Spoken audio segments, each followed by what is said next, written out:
Fashion Insider friends, what is up? This is the Fashion Crimes podcast where I cover all things fashion, style, shopping, style inspiration, and interview incredible small business owners who are changing the fashion industry for the better. Yes, I'm the best friend you never knew you needed and the poster child for fashion over 40, and I mean way after 40. Say it with me, fashion and style are your friends, not your enemies. I'm Holly Cates, your favorite personal stylist, and let's keep it real, the only Holly you need to know. Turn it up, because I got a lot to say, and I am super stoked you're here. Happy late Memorial Day, fashion besties. Hope you had a wonderful holiday, time off, gathering with friends, or maybe you just hid and didn't talk to anyone or even leave the house. Maybe you didn't even get out of your pajamas. That would be just as fantastic as if going to a party or what have you. Also, a humongoid, that's really big, thank you to any and all for your service who have given their lives or risked their lives for this country. Talk about people who deserve an endless wardrobe budget. I mean, I'm not sure if they get to wear regular clothes when not in uniform, like out and about, but however, this is something that should totally be negotiated when you sign up for the military. That's just my opinion. Sure, I'll get shot at, sleep on a cot, and do push-ups, but what am I supposed to wear when I get out of here? Have you ever thought about that? I was just thinking about that and how the struggle must be real when someone who gets back to their regular life after serving in the military and needs a wardrobe after their service. Do you know someone in the armed forces who could really benefit from a closet clean out or even a shopping trip from me? I'm just saying, wouldn't that be fabulous? Or if you indeed do know someone, drop me a line and I might just give you a shout out and maybe give a free service to someone serving or who has served in the past, as this is the least I can do as a good, upstanding citizen of this country. I mean, I think it's a brilliant idea, and maybe I just might email the president and tell him that. Okay. Anyway, I wanted to give props and snaps to anyone who is in the armed forces currently or who has served previously in honor of not only this Memorial Day, but every day. And I hope maybe if you're listening right now and I'm talking to you, you can totally reach out to me. Just hit me up. And we'll turn that wardrobe frown upside down. Alrighty then. We just got back from Las Vegas and we had a fabulous time. Lots and lots and lots and lots of fashion crimes there. So many fashion crimes. Really just too many to count. I could have sat in a corner with a notebook taking notes and giving out fashion citations. Shit. I mean, I could have set up a booth in the casino next to the cashier and been like, hi, all of your winnings are required to be spent on new clothes that I pick out for you. You're welcome, by the way. Or I could have been like a dealer with a dress code restriction at my table. Minimum bet $20 and don't put your chips down here unless your outfit is approved by me. Now, for some examples of some fashion crimes, let the record be shown. I am well aware that people are, let's just say, not in normal circumstances when they come to visit Las Vegas. Okay, I'm well aware. I also know that all the rules, especially fashion rules, are pretty much out the window. However, I do think it's weird to walk around in a thong if you're not at the pool or at the beach. Let's just start there, okay? And there were plenty of thongs at the pool, believe you me, which is where they should be, okay? But besides a lot of ass, I saw so many people that were just really in the sad category, like jorts, like jean shorts. I mean, men in like long jean shorts, that's what jorts are. And let's just say ill-fitting clothing, like super short dresses with a lot of ass hanging out, tits out, way too tight, not just a little tight, way too tight, but they were living their best lives. And so many Crocs, so many Crocs. I saw one lady at the Crocs table And she was dressed, I mean, I think she had on a matching outfit, like it could have been pajamas. I'm just not sure. And she had on Crocs. And she was at that crap stable several days in a row. Now, the Crocs to me were just like roaches. You could not control how many there were. Every time I turned around, there was someone else wearing Crocs on men, women, and children alike. Like, as much as I talk shit about people that wear Crocs, why would you want to wear the same shoes as your kids, like your 4-year-olds? I don't get it. I don't understand. Okay. But with that aside, so many guys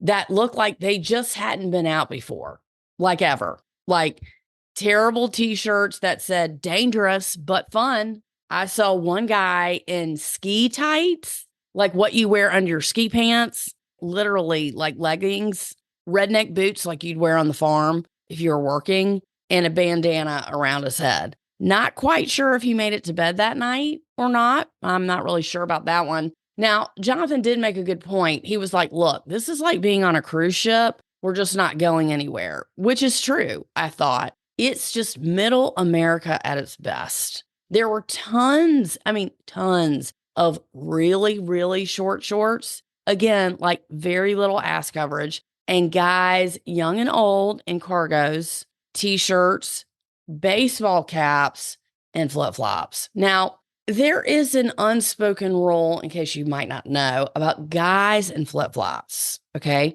So they are not allowed on dry land unless you are literally out at the beach or a lake. Now, I know perhaps some guys might have been going back and forth to the pool, okay? That might have been the case. But still, if you're out at night, why am I looking at some guy's feet? I shouldn't be. It's just terrible. Anyway, fashion crime. See, women can get away with this because you can wear really nice upscale designer flip-flops. Now, I will say men do have that option as well, but most guys opt for the shitty, cheap ones. Okay, just saying. So I could go on forever about this, but I won't. Those were some of the major fashion crimes that stuck out to me, but there were so many more, a lot. Speaking of men and fashion crimes, now just don't forget, little disclaimer here, we have Father's Day to look forward to. And if any of the dads out there, if you think even your father or your husband, who's a dad, needs help, let me know. I just want to put that in your brain. If your husband or partner is a terribly dressed dad, all you can do is set the example. If you feel good about yourself and dress well, then hopefully he's going to want to dress well because y'all got a match. You know what I'm saying? He just needs to be told what to do. And that's where I come in. Just a thought. Lots and lots and lots of fashionably challenged husbands out there. Oh, I've seen it. Saw a lot this weekend. But don't worry, you're not alone. Okay? Look, I started with my husband and now he looks incredible and he loves to shop. I've told the story 1,000 times, but I cleaned out Jonathan's closet 3 times. Once we were dating, once we were engaged, once we were married, 3 very different experiences. But now he understands it, he gets it, and he really enjoys looking at clothes because he feels good in his clothes. And that's the point. That could be you. I'm just saying. But back to Vegas. There were lots of people who looked great. Okay. I do want to say that. Lots of people who look great, chic and fabulous. And then, there were some who tried. But like I always say, I'd rather have you try and miss than not try at all. We went to the Kool and the Gang concert at the Westgate, which is not that nice of a casino. There was a lot of fashion crimes there, but everybody was having fun and dancing. There was just a lot of older people who were dressed really, really old and who were acting pretty old. And then there were no young people there. We were probably the youngest people there by far. I would say definitely the best dressed for sure. But there was a lot to see. And that was probably the worst dressed crowd I've ever seen. But it was great. We had a good time. Everybody had fun. And Kool and the Gang, they killed it. So many songs that I didn't realize that they sung. However, they are 100. I will say that. But they are great live. So if you ever go to Vegas, please go to Cool and the Gang, and I'm sure you'll be the best dressed in the audience. It was really great people watching in and out of the casino. And, we had a blast doing it. There you have it. Did you happen to listen to last week's episode on the dress code apocalypse? What did you think about that? If you haven't had a chance to listen, please go back and do so. That is episode 197, What to Wear to Work Now. Now, I did have some people write into me with their comments. I want to give a shout out and thanks to my friend Sandy who wrote in. She said that some people on her team dress too casual, but she chooses not to call them out because good help is hard to find and they could work somewhere else really easily. Now, I do feel your pain there. I do understand. But when people don't dress appropriately for work, it's obvious, of course, because they've never been told. So how do you draw the line? I guess it really depends on if this person has to be in front of clients or not, perhaps, or if they're in a leadership position. Everyone's office dress code is different and is subjective to the individual. However, the point is that the definition of business casual in America has changed.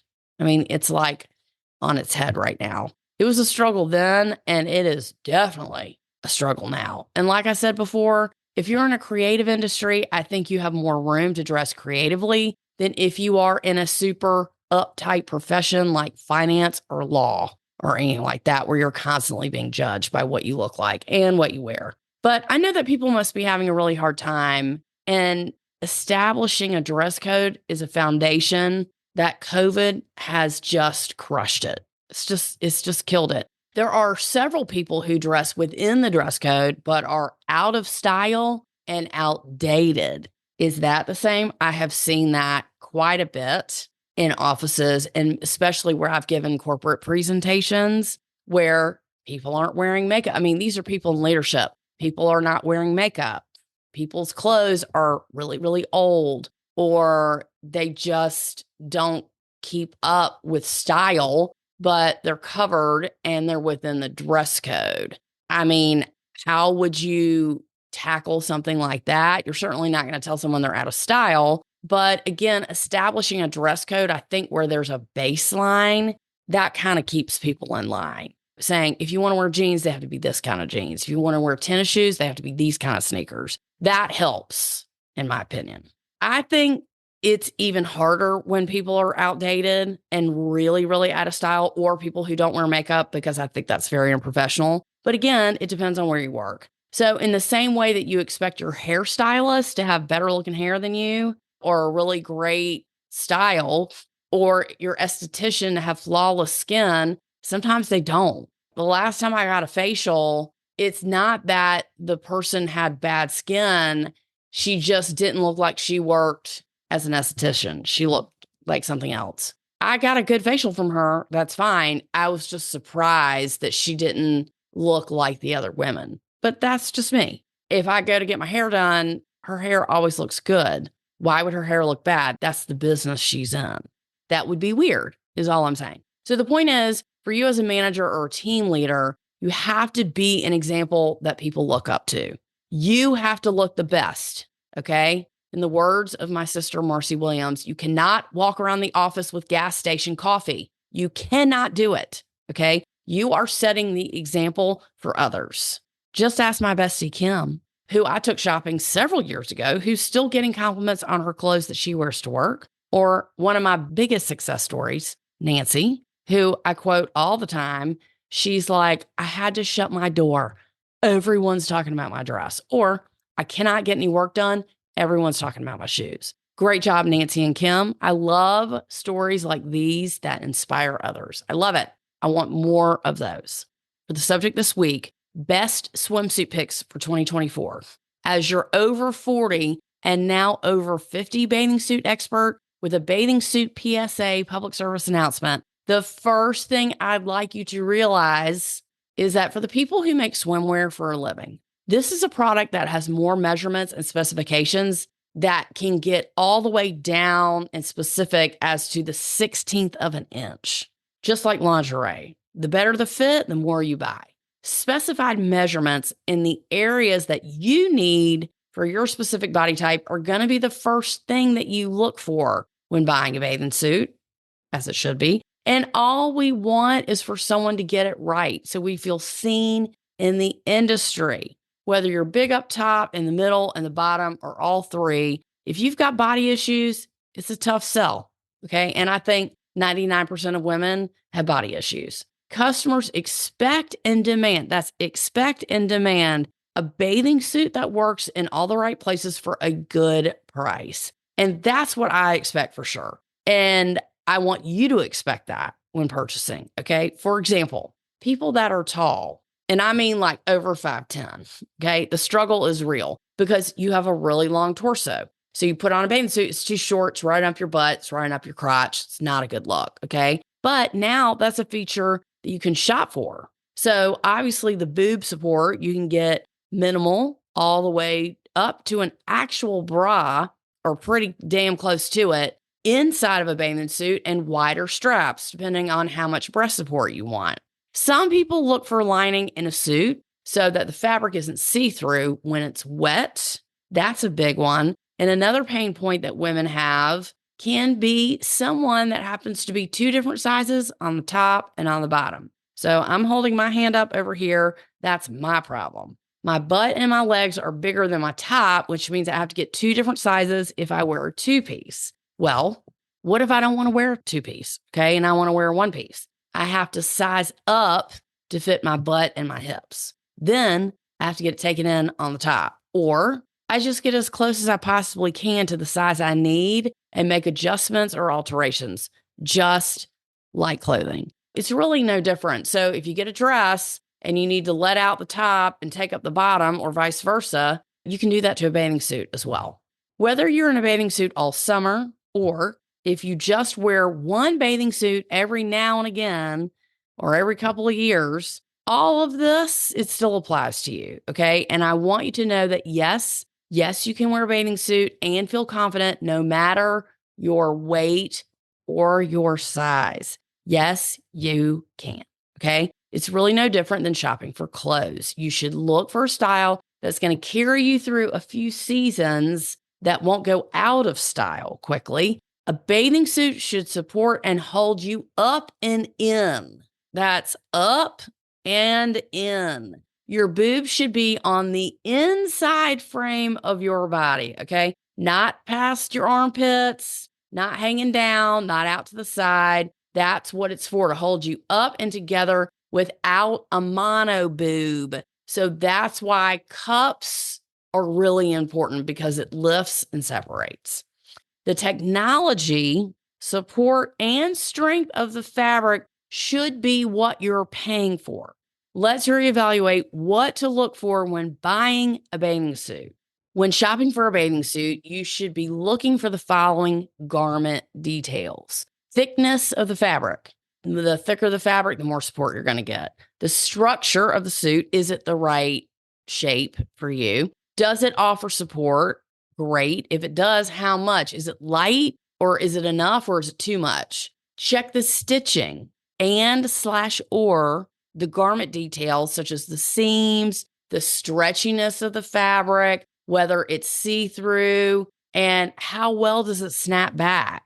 The boob support, again, like we talked about, and any extras like sun protection. Now, a lot of people are asking for that these days. They are wearing a long sleeve bathing suit or something with short sleeves, and they want sun protection. Okay, not something that I asked for, but that's something that a lot of companies are starting to sell. Now, remember, you are buying for function as well as style. Now, you can have both, and I just don't want you to hide behind a suit that's so safe that it ages you.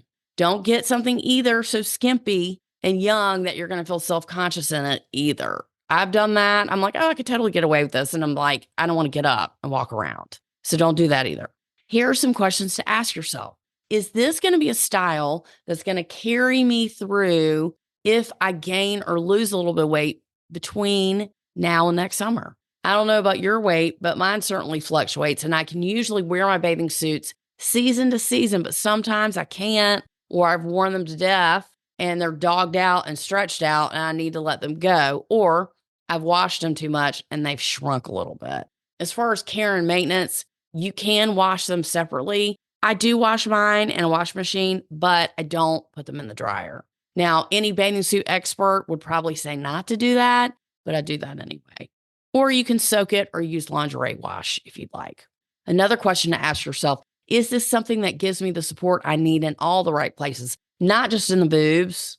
What if you need support in the stomach and the boobs? You don't have to sacrifice one or the other. You can have both. Can I walk around comfortably in this bathing suit without having to pull, pinch, or stretch back in place? Now, that's a big one. Not every bathing suit is going to stay put, but it should, for the most part, stay put. If every time you bend over, your boobs are hanging out, it's too small. Or if the straps are falling down, it's too big. Or if it's gathering, like at the crotch area, it's probably too big.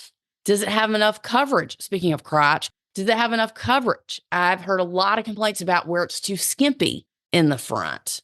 That is a big one. And definitely a common problem. Does it have enough coverage in the back? Now, that's my biggest problem, is to find a bikini or a bathing suit, a one piece, whatever, that has enough butt coverage where it doesn't look like I'm wearing a thong if I walk around. That's annoying. Or is this too safe?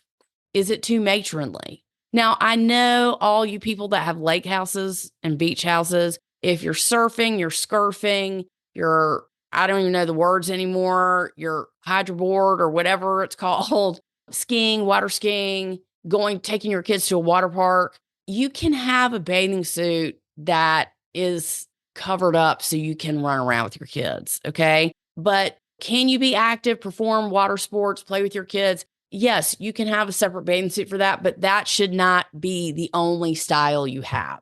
That's all I'm saying. If you go to the water park with your kids, I don't expect you to wear some glamorous, overpriced bathing suit that you don't want to be all hanging out. But if you are at the beach and you're having adult time, you should not wear that same bathing suit that you wear at the water park. That's a big one, okay? Or, like I said, if you're a boat person, I have a friend who has a boat and she wears these cute little swim shorts. She wears that and a bikini top and calls it a day. And she's like, I'm tired of losing my bathing suit every time I fall. If you can answer even half of these questions with a yes, I think you're doing pretty good. Now, you don't have to have a foolproof 100% A on these questions, but if you can answer 7 out of 10 questions with a yes, it's got enough coverage in the back, it's not too safe, it can support me in all the right places, it's going to be in style, and it's not too safe, I think you're doing pretty good. Just shoot for a few of these and see which areas you can cover. And try to get a bathing suit that fits most of these categories. Now, where to shop? All inquiring minds want to know. Now, where can you find the best bathing suits this summer? Well, there's lots and lots and lots and lots and lots of companies, but these are the ones that stuck out to me. Jantzen is a swimwear company that has been around since 1910, and they're still killing the swimsuit game today, killing it. They have a very rich history of creating wool bathing suits on their own knitting machines, and today they boast hundreds and hundreds of styles at very, very reasonable prices. Now, I was impressed with their diverse inventory, their fit finder. They have a very nice fit finder and a selection of UV protectant swimwear. But lucky for you, there's some examples that are going to be on your Pinterest board for the week because I made a Pinterest board for you. So the link is going to be in the show notes. They also have a sister company called Cosita Linda, which looked a lot younger and skimpier, but it also looked a little bit more fashion forward. So I really like some of those styles as well, but they are more expensive. Just keep that in mind. On the higher price side, I mean way high price, we have Carla Collado, who came recommended to me by somebody who bought a bathing suit, and she has gorgeous bathing suits, and they are very, very expensive. However, they have very interesting styles and prints to choose from. They are also made in the USA, which of course drives up the price if that's important to you. They're headquartered in Virginia, and I was really, really impressed with their styles, and I will be checking them out for sure. Now, this is somebody who wears a bathing suit a lot and needs to invest in something really fashionable and gorgeous where you can like go from the beach, then out to dinner. If you throw a skirt on it, like you could totally use one of these bathing suits as a bodysuit, something to think about. That way you get dual use from it. If you're going to spend that much, you want to wear it, obviously, as much as possible and drive down the CPW, which is the cost per wear. Okay. So if you buy a bathing suit for $400, the CP, if you wear it all summer, the cost per wear is going to be very low and it'll be worth the money. Something to think about. Now, I don't know if y'all saw Shark Tank, but somebody recommended this to me, the TA3 bathing suit. Now, I did fall for the marketing, okay? And they have these built, these strings that you're supposed to be able to pull in the back to make your waist go in. So I bought one and I will tell you, I was not impressed, okay? But the fit was very good. I pulled the strings and nothing happened except my bat fat started bulging out. Maybe I didn't need to pull it or I was trying to make an excuse about it, but I don't think it really worked on me, or maybe I didn't buy the right style. But I did like the bathing suit very much and the fit was great. So there's a few styles on your Pinterest board on that, okay, from them. But again, when I looked at some of the videos, when you pull the strings in, it's supposed to really make a difference in your waist, but it didn't for me for some reason. But it looked good on everybody else, so I bought one. The Miracle Suit has been and always will be one of my number one go-tos for me and for clients. They have beautiful styles that have all the garment details to make you look and feel supported in all the right places. Their designers have really done it right with drawing attention to the places that give you a more proportionate look. Like they have great shoulders and amazing different necklines. I really love them. Now, their prices are high too, but it is worth it for sure if you need to increase your bathing suit wardrobe or if you have a lot of bathing suits. I also have 2 bathing suits from designer Norma Kamali, which I really love, love, love, love. Super, super surprised by their fit and how well they fit me. But the one that I got was called an illusion bathing suit. I have it in bikini and a one piece, and it's mesh where it looks like there's nothing there, but it really has like nude colored netting and it's very sexy. It's one of my favorite. It's actually my favorite bathing suit. Last but not least are our friends at Swimsuits for All, which just sent me a $50 promo in the mail. I am very happy to receive that. Thank you so much. Don't think I won't be hitting them up right away for that. The card they sent was totally adorable. I put it on the Pinterest board. It had a bunch of cartoon women on the front in different sizes and shapes that says, "Everybody is a beach body." Love that. It was so cute, and I took a picture of it. So, of course, it's on the board. Like I said, millions of styles, so little time. Millions and millions of styles. They go from size 4 to size 44, and I love them for that. Most of my bathing suits are from them, and their prices are really reasonable. Now, I don't know if you remember, I did interview them, okay? So you can go back and listen to that episode. If you want to learn all about Swimsuits for All, I did take a lot of video footage when I went to their headquarters, One Stop Plus, or Beauty Brands. One Beauty Brands is their parent company, but the website's called One Stop Plus. I went to their headquarters and I interviewed the 2 designers there. So you can find that video on YouTube and learn all about Swimsuits for All. They are really, really great in the bathing suit game, and they've got it together, and they have something for everybody, literally. There's so many more. Andy Swim, I heard they're great. I haven't tried them yet. And then Somersault, they're all over Instagram. I know they're really good as well. I would love to try a style from there. And honestly, most designers have bathing suits. Like I have some bikinis from Dolce & Gabbana, which are amazing, great, fabulous, wonderful, all the things. But now their shit's too skimpy for me. But at one time, they did make really good, like 50s style bikinis. They're really cute. But here's what not to do, okay? This is a fashion crime.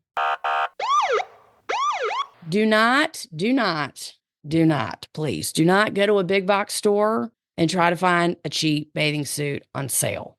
Do not do that. You'll be there for hours and you will try to make something work because you want to save $1 and it's not worth it, okay? Order what you want and splurge on something that makes you feel good. This is not something that you can skimp on, okay? It's not. So I want to thank Kira for writing in. She wrote in a few weeks ago and I was like, oh my God, I'm totally going to give you a shout out. And I never did. So I apologize for that. I also want to give a shout out to Christine. And I've had some listeners write in and tell me that they aren't familiar with Pinterest. They're not really quite sure how to do it. How do they get to the Pinterest board? So here's the thing. Number one, if you haven't already, you got to sign up for the newsletter, okay? Because the Pinterest board is in the newsletter every single week. Or please go to Pinterest.com and type in Holly Katz styling, okay, in the search bar. And all of my boards will come up. If you hit that and hit saved, all of the boards will come up.